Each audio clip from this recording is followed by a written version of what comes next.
research is that impact assessment, especially in North America, in the US more than in Canada, can be used as an instrument of political control of the bureaucracy.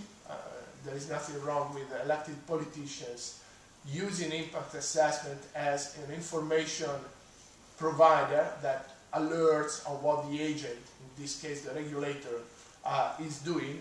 But this model of bureaucratic control does not fit well with the European, especially European Union or parliamentary systems of Europe, where yes, we know there is a lot of political control, even in a country like Italy, but it's more direct. Certain politicians use patronage and other instruments or the partitocrazia to control the bureaucracy, and impact assessment is not really a major tool to control the bureaucracies here.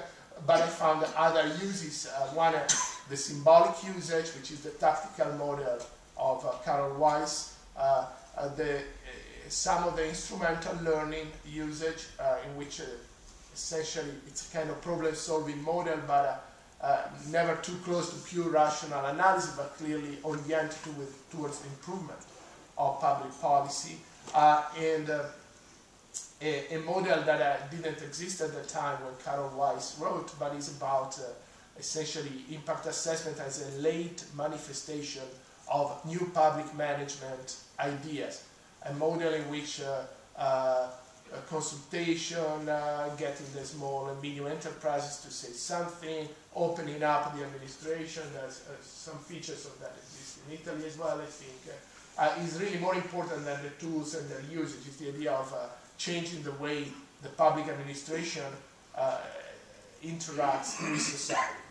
There is another thing I learned from my project. One is that there are these different ways of using impact assessment. The other thing that I learned is about the unit of analysis.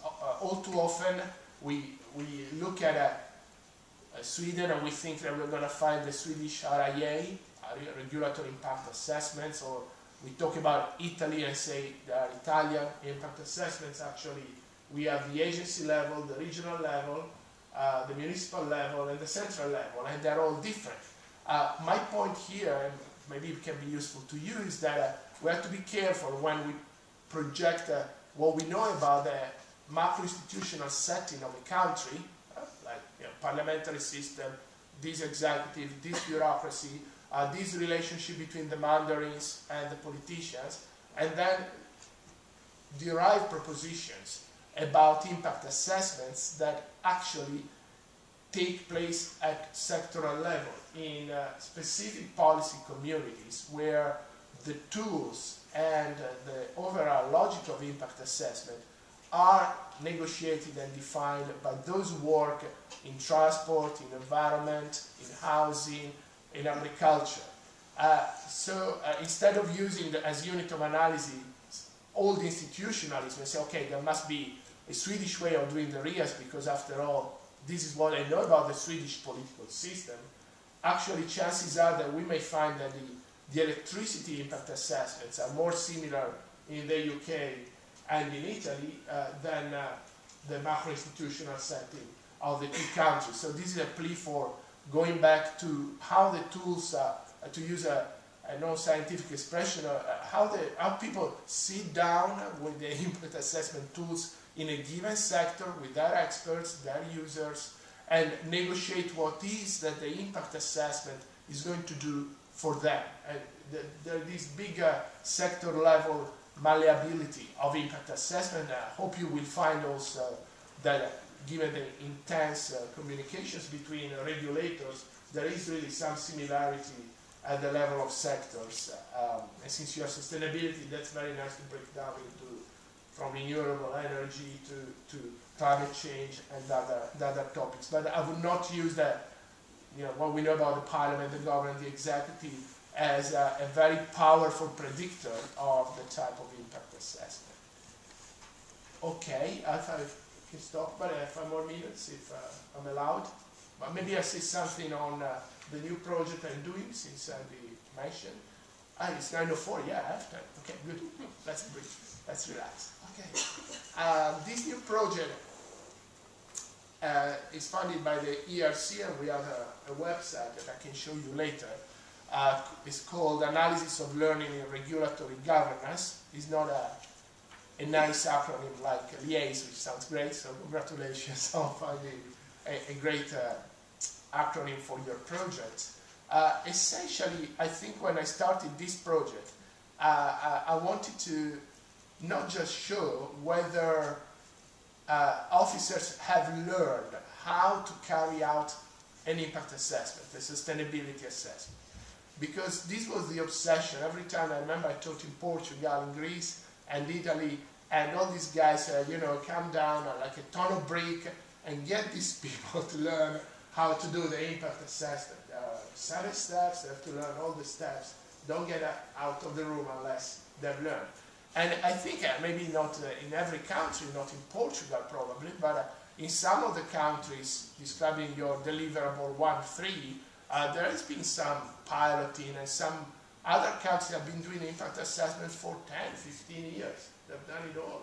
However, the key question is, going back to the enlightenment model of Carol Weiss, is what is it that they have learned because they engage with the regulatory reform agenda? Because they have done impact assessment for many years, are they now in a position where they learned for good or for worse, because there is enlightenment as well as endowment? Have they learned to look at sustainability, like, for example, that Kaiser argues in his book Regulating from Nowhere, by discounting an immoral judgment, by discounting kind of ecological, constitutional rationality, and using a stripped-down version of cost-benefit analysis, where only some benefits are measured? Is that what they've learned as a result? Have they learned users' needs? You talk a lot about users using IA to communicate. Maybe that's what they've learned. They learned to use impact assessment to structure the governance relationship between a regulator and the stakeholder. What happens to the tools here is obviously very different from other models. So this is inspiration in a minor way. It's linked to this long-term enlightened model of research utilization described by Carol Weiss. Not saying we're going to find the answer to that, but I guess we want to move in that direction. The methods we use are different. We have 4 years, so we use experiments to see whether the policy officers use or do not use some types of evidence depending on some variables that can be manipulated, and to me this is very close to your test project. So I think if we manipulate the language a bit, we may find that we're doing the same thing, which is great, so we can accumulate the results of our 2 projects. We are also doing, I found a couple of things that may be curious for you, the so-called backward analysis.